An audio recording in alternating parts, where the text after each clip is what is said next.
Podcast kembali membacakan sebuah cerita horor. Kali ini dari @arahLain01, sebuah kisah sumur.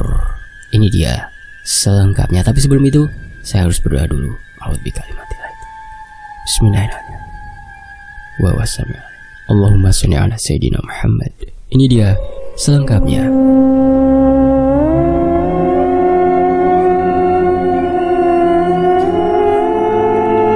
Di malam yang dingin, ketika semua orang dalam satu rumah terlelap dalam tidurnya, aku terbangun ketika jam sudah menunjukkan pukul 12:05. Perlahan aku mulai turun dari ranjangku yang terbuat dari besi yang sudah berkarat, sehingga membuat suara gesekan besi itu terdengar saat aku akan menginjakkan kakiku ke lantai. Aku yang ingin pergi ke kamar mandi, dan letak kamar mandi itu sendiri terpisah oleh lahan kosong dan terpisah beberapa meter dengan rumah.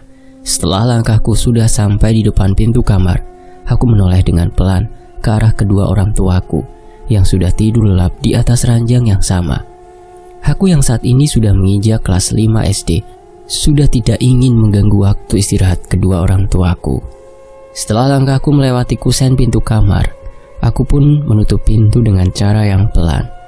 Aku melanjutkan langkah kakiku menuju kamar mandi yang melewati sebuah dapur kecil yang tampak kuno. Pandanganku mengarah ke pintu dapur yang menuju kamar mandi yang letaknya terpisah dengan rumah. Baru saja aku keluar melewati pintu dapur itu, hembusan angin yang membentur kulitku membuat seluruh badanku merasa menggigil. Hal itu tidak membuatku berhenti melangkah.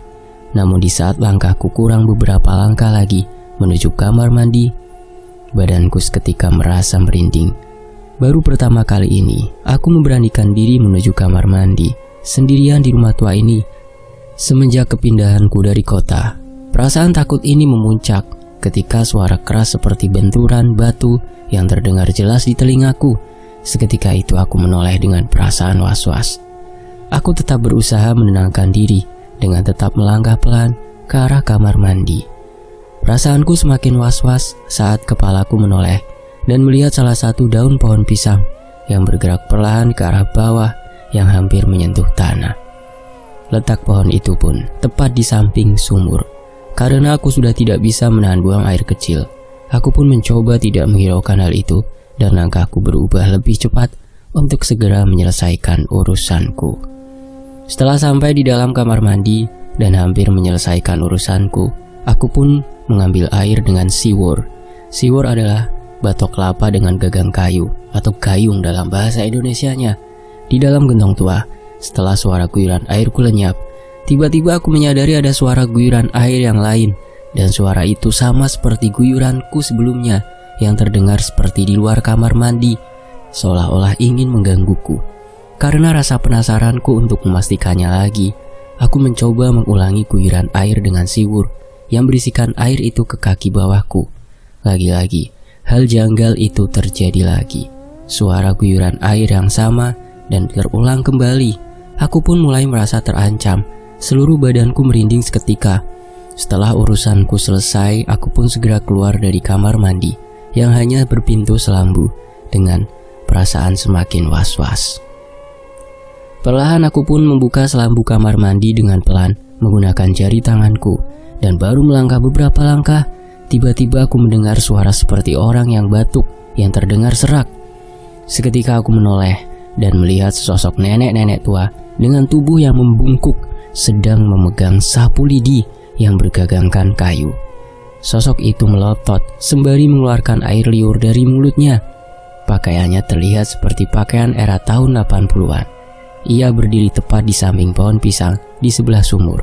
Aku pun seketika berteriak dan berlari terbirit-birit menuju rumah.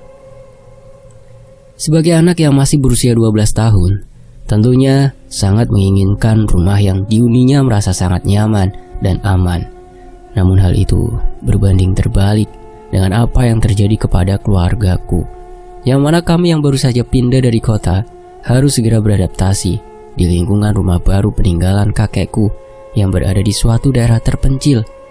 Pada tahun 2000-an, keluargaku berasal dari kota besar di Jawa Barat dan rumah kami pun masih mengontrak. Namun, semenjak kakekku meninggal, ayahku pun memutuskan untuk mencari pekerjaan baru di kota yang berbeda dengan maksud agar rumah peninggalan kakek bisa dihuni. Tak berselang lama, kami pun akhirnya memutuskan untuk pindah ke suatu daerah terpencil yang letaknya cukup jauh dan hampir memakan waktu hingga 10 jam perjalanan dari kota asalku tinggal. Selain itu, perihal ekonomi keluargaku juga memperkuat alasan kami untuk segera pindah ke tempat hunian baru kami. Saat matahari baru saja bersinar di ujung timur, keluargaku baru saja sampai di sebuah halaman rumah yang cukup luas. Terlihat sebuah rumah tua yang akan kami huni. Udara pagi yang kami hirup saat itu bisa mengobati rasa lelah kami. Baru saja kami turun dari sebuah mobil hitam yang disewa sebelumnya, yang lengkap dengan sopirnya.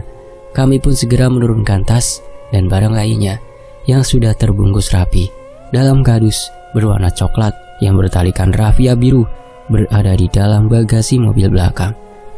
Setelah semua barang sudah diturunkan, di halaman rumah yang masih beralaskan tanah, sopir yang mengantarkan kami sudah terlihat menutup bagasi belakang, yang menandakan dia akan pergi meninggalkan kami. Aku yang masih terlihat asing di lingkungan itu hanya menoleh ke sana kemari, dan pandanganku terhenti saat melihat sopir itu mengulurkan tangannya untuk menerima upah dari dalam amplop putih yang diambil dari kantong celana ayahku. Sopir pun tersenyum lelah lalu pergi dengan mobilnya. Kami berdiri tegap dengan membawa barang-barang bawaan dan menghadap ke arah rumah yang akan kami huni itu. Rumah bertembok yang terlihat sedikit rapuh, berwarna putih kecoklatan dan masih berlantaikan tanah. Pondasinya pun juga masih terbuat dari kayu besar dengan genteng yang sudah berwarna hitam dan berlumut. Meskipun begitu, rumah ini masih memiliki lahan yang cukup luas di sekelilingnya. Banyak pohon jati besar yang tumbuh tinggi di samping rumah ini, dan pada bagian belakang rumah juga terdapat lahan tebu yang cukup luas. Kami pun melangkah menuju ke pintu depan rumah itu dengan wajah yang gembira.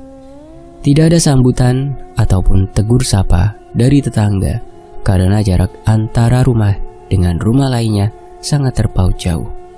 Sesampainya di depan pintu rumah, ayahku meletakkan barang bawaannya lalu merogoh kunci yang ada di dalam celana kain yang berwarna hitam. Aku yang berada di antara kedua orang tuaku seketika tercengang saat pintu itu dibuka dengan cara perlahan. Bersama-sama kami melihat sebuah ruang tamu yang terlihat lebih besar daripada umumnya. Sangat berdebu dan dipenuhi oleh perabotan-perabotan tua. Lantainya pun masih beralaskan tanah. Terlihat ruangan ini tidak memiliki plafon yang membuat cahaya matahari bisa masuk di sela-sela genteng, yang kayu rangkanya pun juga dipenuhi oleh sarang laba-laba. Rumah ini memiliki 2 kamar, ruang tamu serta dapur, dan kamar mandi yang letaknya terpisah oleh lahan kosong. Kami pun melangkah lebih dalam dan bergotong royong membersihkan seluruh ruangan agar terlihat lebih bersih dan nyaman. Hari sudah malam, suara burung hantu dan kelelawar terdengar hingga di dalam rumah. Aku pergi ke kamar mandi dengan ditemani oleh ibuku. Di dalam kamar mandi itu tidak mempunyai pipa saluran air yang menuju ke belakang atau ke dalam gentong, dan cara mengisinya pun harus terlebih dahulu mengambil dari sumur yang ada di depan kamar mandi dengan menggunakan timba bertalikan tali tampar yang diikatkan di gagangnya. Aku yang saat itu hanya bisa melihat dalam keadaan jongkok, hanya terdiam di samping sumur dan melihat ibuku mengambil air dari dalam sumur untuk diisikan ke dalam gentong yang ada di kamar mandi. Terlihat suasana semakin gelap tanpa ada lampu dan hanya ada cahaya bulan yang mulai menyinarinya. Aku tiba-tiba saja merasa merinding ketika ibu sedang berada di kamar mandi sedang menuangkan air ke dalam gentong. Terdengar suara dengan suara yang sangat pelan. Suara itu seperti seseorang yang sedang mengerang kesakitan di dalam sumur. Mencoba untuk lebih memastikan, aku berdiri dan melangkah menuju ke bibir sumur itu, lalu menengok ke arah dalam sumur yang terlihat gelap.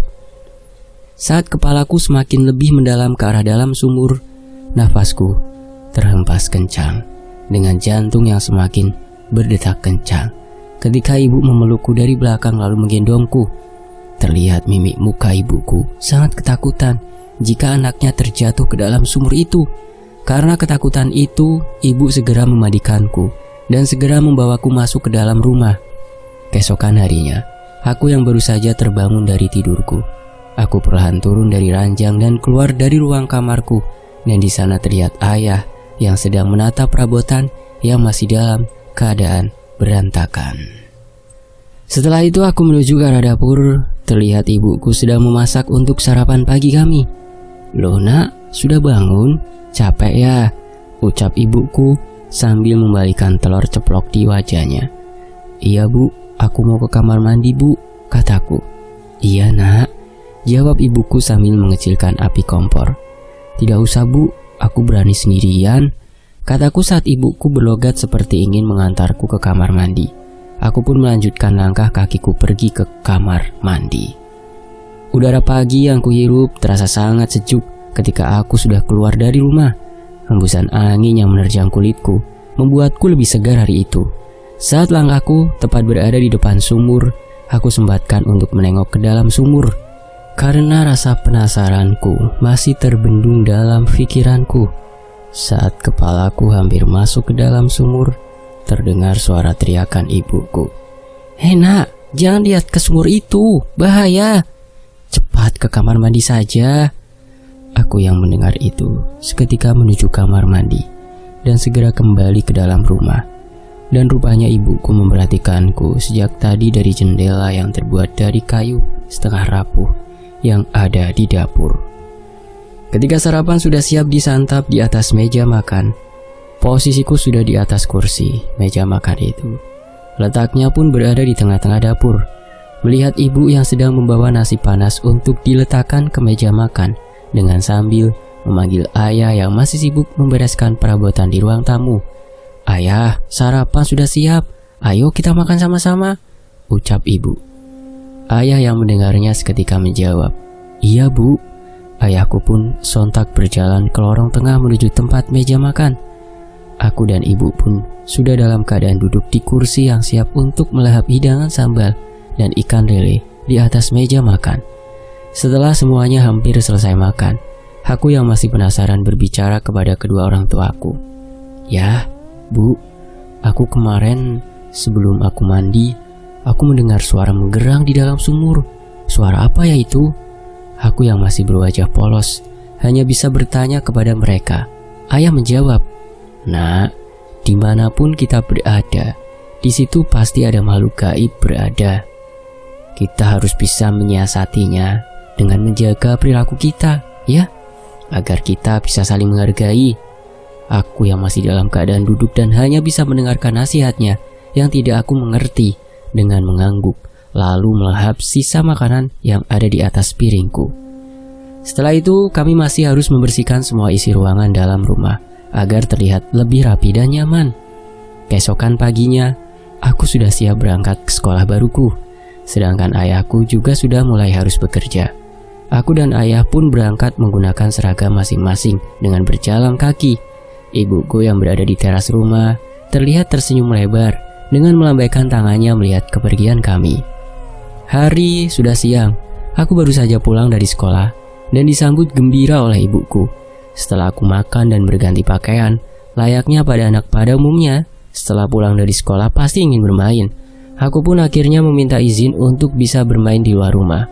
"Bu, boleh saya bermain di belakang rumah?" kataku. Ibu yang sibuk dengan setrikanya menjawab, "Boleh, tapi hati-hati ya, jangan ke sumur." Aku pun melangkah menuju ke halaman rumah belakang.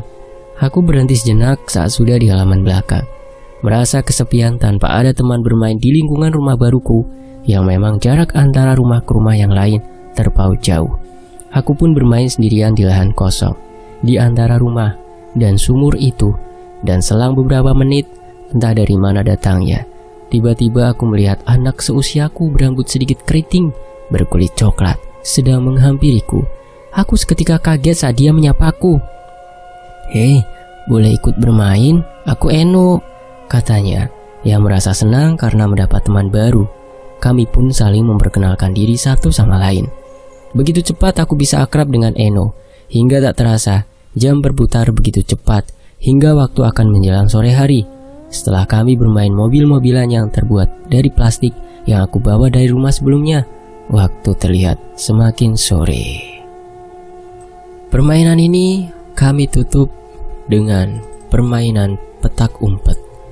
Karena rasanya tak ingin hari ini begitu cepat saat memiliki teman baru seperti ini. Saat permainan itu dimulai, aku menutup wajahku dengan kedua tanganku dengan bersandar di sudut luar tembok rumahku. Dan saat baru saja permainan akan dimulai, tiba-tiba ibuku datang mendekat. Aku yang masih dalam keadaan berhitung mundur dengan posisi menutup wajah dengan kedua tanganku, tiba-tiba dibuat terkejut dengan suara ibuku. "Nak, kamu bermain dengan siapa?" Ibu bertanya. Aku pun menjawab sambil menoleh ke arah ibuku dan menghentikan hitunganku. "Sama temanku, Bu. Namanya Eno. Dia anak sini juga." "Mana anaknya? Coba panggil," kata ibu. Aku pun seketika berteriak memanggilnya dengan sambil mengarahkan wajahku ke segala sudut. "No, no, ini ada ibuku," teriakku. Tidak ada jawaban sedikit pun dari Eno. Entah kemana anak itu bersembunyi hingga waktu malam akan tiba. Ibuku pun akhirnya membawaku masuk ke dalam rumah dengan perasaan yang was-was. Malam telah tiba. Waktu menunjukkan pukul 9 malam. Terlihat raut wajah ayahku tampak lelah saat baru saja pulang dari tempat kerjanya dan seketika istirahat di atas ranjang tempat tidur. Sedangkan aku masih bermain dengan mobil-mobilan di lantai depan ranjang tidur dengan beralaskan tikar kecil. Ibu yang baru saja datang dari arah dapur tiba-tiba mengajakku untuk segera tidur. Dan setelah aku sudah berada di antara kedua orang tuaku dalam keadaan terbaring, masih terbayang oleh Eno yang secara tiba-tiba pergi begitu saja saat bermain di siang itu. Kedua orang tuaku terlihat sudah tidur. Aku perlahan turun dari atas ranjang untuk buang air kecil ke kamar mandi. Sebelumnya aku sudah mencoba untuk membangunkan ibu menggunakan tepukan tanganku, tetapi tidak ada respon sedikit pun darinya. Berharap ibu bisa mengantarku pergi ke kamar mandi. Semakin tidak tertahan dan aku berpikir, kedua orang tuaku sudah lelah dengan aktivitas kesehariannya. Aku pun mencoba memberanikan diri pergi sendiri tanpa mereka. Langkahku melaju perlahan dengan rasa was-was menuju pintu kamar. Setelah aku lewati ruangan kamarku, aku menuju ke pintu dapur, yang mana pintu itu salah satu akses satu-satunya menuju ke kamar mandi, yang letaknya sendiri terpisah oleh rumah. Saat aku membuka slot pintu dapur dengan perlahan, aku membuka pintu yang tak bergagang itu, dengan membawa senter kecil yang sebelumnya aku ambil di atas meja dapur. Saat senterku sudah dalam keadaan on, lalu kuarahkan cahayanya ke arah kamar mandi. Sebelum aku mulai melangkah, saat cahaya itu mengarah ke kamar mandi, aku terkejut saat cahayaku juga mengarah pada sosok anak kecil yang duduk menyungkur di depan sumur kamar mandi. Sosok itu perlahan menoleh 90 derajat dengan wajah tersenyum ke arahku. Dan di sana adalah Eno, teman bermainku. Entah kenapa, malam seperti ini dia ada di sana sendirian. Perasaan was-was yang aku rasakan sebelumnya mereda saat mengetahui itu adalah Eno. "Eno, kenapa kamu di situ?" kataku dengan melangkah mendekatinya. "Aku ingin bermain denganmu lagi," kata Eno. Entah kenapa aku tidak bisa menolak ajakannya waktu itu, hingga lupa kalau hari sudah semakin malam. "Sebentar aku buang air kecil dulu," kataku sambil berjalan masuk ke kamar mandi. Setelah aku dari kamar mandi, aku menghampirinya dan Eno terlihat sudah siap mengajakku untuk bermain. Sempat aku menolak karena suasana terlihat gelap dan aku belum memberitahu ibuku. Entah kenapa rayuan Eno saat itu membuat aku berubah pikiran. Aku dan Eno pun bermain saling kejar-kejaran di sekitar area sumur. Eno berhenti seketika dari larinya dan mengajakku untuk ke lahan tebu yang ada di belakang kamar mandi dengan alasan akan memberitahukannya sesuatu. "Ibuku nanti mencariku kalau terlalu jauh," kataku saat itu dengan mimik wajah yang mulai merasa cemas. "Tidak, hanya sebentar saja kok," kata Eno Entah kenapa, lagi-lagi aku tidak bisa menolak ajakannya untuk pergi ke lahan tebu yang terlihat rimbun dan gelap. Kami pun berlari menuju lahan tebu itu, dan tak terasa aku sudah berada di tengah lahan tebu. Pandanganku kabur saat Eno meninggalkanku dan membuatku seketika terjatuh karena jalan yang berbatu hingga mengakibatkan luka goresan kecil di tangan dan kakiku. "No, tunggu!" teriakku saat itu. Terlihat remang-remang Eno berhenti dari larinya. Aku melihat Eno seperti menoleh ke arahku. Genggaman senter kecil yang masih aku pegang dalam keadaan menyala. Ku arahkan cahaya senter dengan perlahan ke arah Eno. Cahaya yang aku pancarkan dari bawah tampak dua sosok kaki berdiri ke arahku.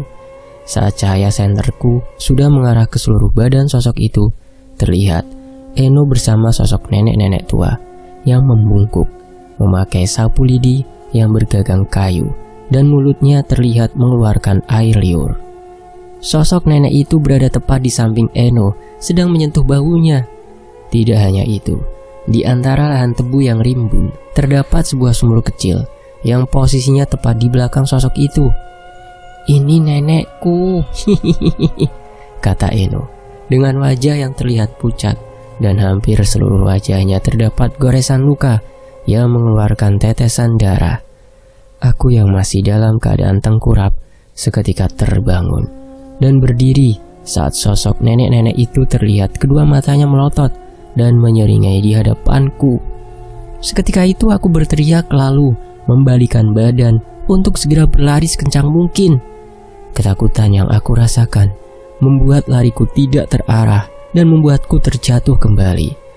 Kepalaku pun terbentur oleh akar pohon yang ada di tanah hingga membuatku seketika pingsan dengan tangan yang masih memegang senter yang masih mengeluarkan cahaya ke arah langit. Kedua orang tuaku baru saja menyadari kalau aku tidak ada di atas ranjang tidurnya. Mereka memastikan keberadaanku saat itu. Setelah langkah kaki mereka sampai di dapur, terlihat pintu dapur terbuka dengan lebar. Mereka segera menghampiriku ke dalam kamar mandi. Di sana mereka dibuat panik saat mengetahui aku tidak sedang di dalam kamar mandi. Wajah ibuku semakin cemas dan mencoba berteriak memanggilku dengan nada yang keras. Ayahku yang masih di samping ibuku mencoba menenangkannya agar tidak semakin panik dengan menggunakan senter yang mereka nyalakan, mencoba mencari ke seluruh sudut rumahku dengan tetap berteriak memanggilku. Beberapa menit kemudian, dari kejauhan terdengar suara kentongan dari bambu yang mendekat. Suaranya semakin keras, menandakan mereka semakin dekat. Dan benar, ada 3 orang yang sedang berpatroli melewati gang depan rumah.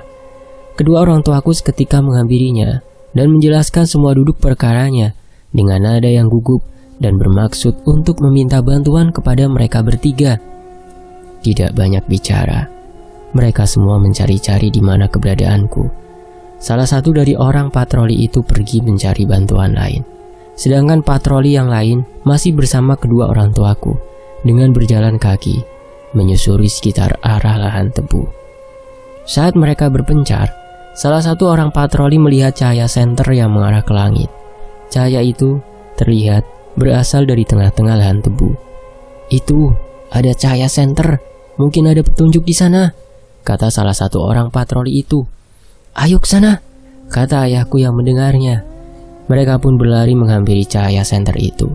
Sesampainya di sana, tepatnya di samping pohon mangga, hanya terdapat senter yang cahayanya masih mengarah ke arah langit. Pada sekelilingnya terdapat darah segar yang tercecer.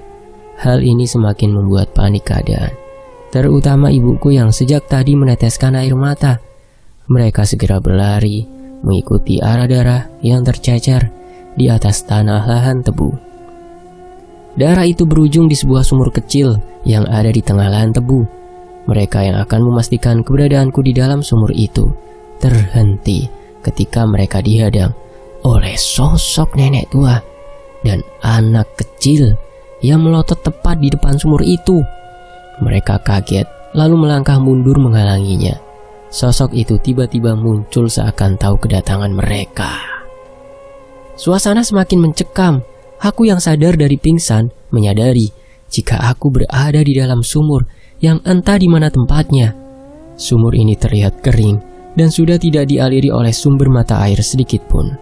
Aku mencoba mencari pertolongan dengan sisa tenaga yang aku miliki dengan teriakan, "Tolong, tolong, ibu, ayah, tolong!" Teriakku dengan rasa ketakutan yang luar biasa. Aku hanya bisa meneteskan air mata, berharap segera ada pertolongan dari atas sumur. "Jangan mendekat. Anak ini sudah menjadi alat dendamku," kata sosok tua itu dengan menatap sinis wajah ayahku. "Maksudmu apa? Apa maumu?" kata ayahku menjawab dengan nada keras. "Dulu cucuku terjatuh dan meninggal di sumur ini. Ayahmu tidak bisa menjaganya dengan baik," kata sosok nenek itu. "Dulu sebelum kamu lahir, orang tuamu mengajak Eno untuk bermain. Umur Eno sendiri saat itu masih berusia 6 tahun. Awalnya kita bertetangga, hingga suatu ketika saya anggap seperti keluarga sendiri karena kasih sayangnya terhadap Eno. Tapi suatu hari orang tuamu lalai saat menjaga cucuku saat bermain di sumur ini dan mengakibatkan dia jatuh dan meninggal. Setelah kejadian itu, aku bersumpah hingga aku mati pun akan kubalas anak cucumu nanti," ucap sosok nenek menyeramkan itu. "Tapi rumornya kan dulu Eno meninggal tanpa disengaja, Nek. Dia berlari ke arah sumur itu, lalu terlempar ke dalam sumur," kata ayahku. "Kata siapa tidak sengaja? Orang tuamu sengaja membunuh cucuku karena pesugihannya. Dia mengincar Eno sejak lama agar istri ayahmu bisa segera hamil, dan itu adalah kamu," kata sosok nenek itu. "Dia tidak salah. Bunuh saja aku, lepaskan anakku, Nek," ucap ayahku. Terlihat sosok anak kecil yang berada di samping sosok nenek itu sedang mengambil semak dedaunan di sekitarnya dan membuangnya di dalam sumur. Entah apa yang sedang direncanakan oleh kedua sosok itu. "Astaghfirullahaladzim, apa yang terjadi?" ucap ketua RT yang baru saja datang. Sebut saja Pak Imron. Kedatangan beliau ternyata dijemput oleh salah satu orang patroli. Setelah semuanya semakin tegang, ketua RT yang sebenarnya tahu apa yang sedang terjadi saat itu segera melangkah pergi ke sumur rumah milikku. Di sana Pak Imron menghancurkan sumur itu dengan menggunakan bodem besar dengan dibantu oleh petugas patroli. Setelah itu kembang 7 rupa yang sudah disiapkan Pak Imron dibuang ke dalam sumur itu. Dan setelahnya Pak Imron mengguyurkan gas ke dalam sumur yang juga sudah disiapkan sebelumnya. Dengan dibantu orang patroli, Pak Imron meminta tolong agar menghidupkan dupa yang ditancapkan di sekeliling sumur. Setelah semua sudah siap, Pak Imron dengan bibir komat kamit yang entah apa yang dibacanya itu segera membakarnya dengan korek api dari kayu untuk dilemparkan ke dalam sumur. Sumur pun terbakar hebat hingga api menjulur ke atas. Merasa tidak masuk di akal karena sumur itu masih terdapat banyak air. Mana mungkin bisa terbakar begitu hebatnya? Namun itulah yang terjadi saat itu. Pak Imron dengan yang lain segera menutup sumur itu dengan daun pisang yang ada di sebelah sumur.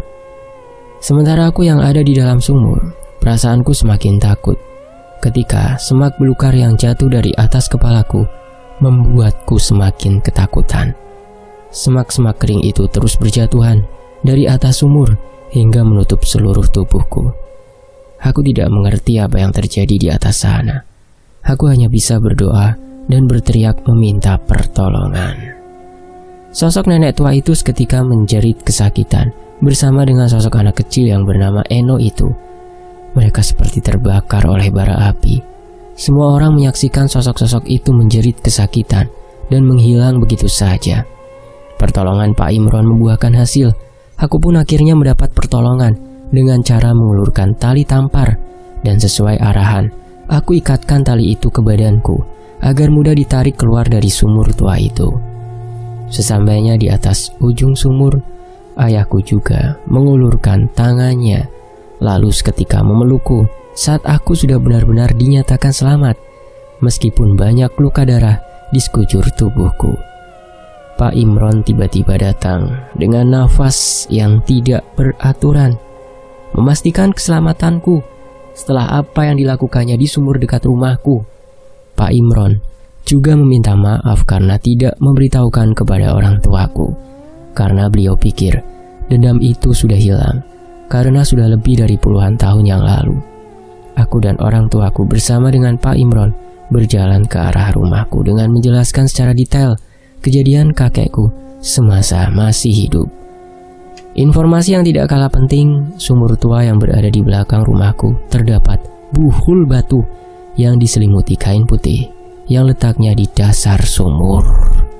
Pak Imron menyaksikan hal itu saat semasa hidupnya sosok nenek itu, sebelum akhirnya dia mengakhiri hidupnya dengan cara melompat ke sumur itu. Keesokan paginya, keluargaku sudah membereskan barang-barangnya dan memutuskan untuk pindah ke kota asal kami tinggal karena mereka takut hal yang tidak diinginkan lagi terjadi padaku. Kepergian kami disambut oleh Pak Imron selaku RT setempat dan beberapa warga sekitarnya dengan menyewa mobil yang sebelumnya sudah disewa ayahku. Kami pun dilepas oleh ketua RT. Segera ayahku dengan dibantu sopir memasukkan barang-barangnya ke dalam bagasi mobil. Sedangkan aku dan ibuku sudah lebih dulu duduk di bangku belakang bersandar ke arah kaca pintu dengan memandang rumah tua itu sembari tangannya memeluk bahuku dari arah samping. Setelah semuanya selesai, ayahku pun masuk dan duduk di bangku depan mobil sambil menganggukkan kepalanya yang menandakan kami akan segera pergi. Dan kisah ini pun selesai. Alhamdulillahnya masih selamat ya. Dan demikianlah sebuah kisah dari arah lain. Saya pamit. Wassalamualaikum warahmatullahi wabarakatuh. Sampai jumpa di kisah lainnya. Terima kasih teman-teman.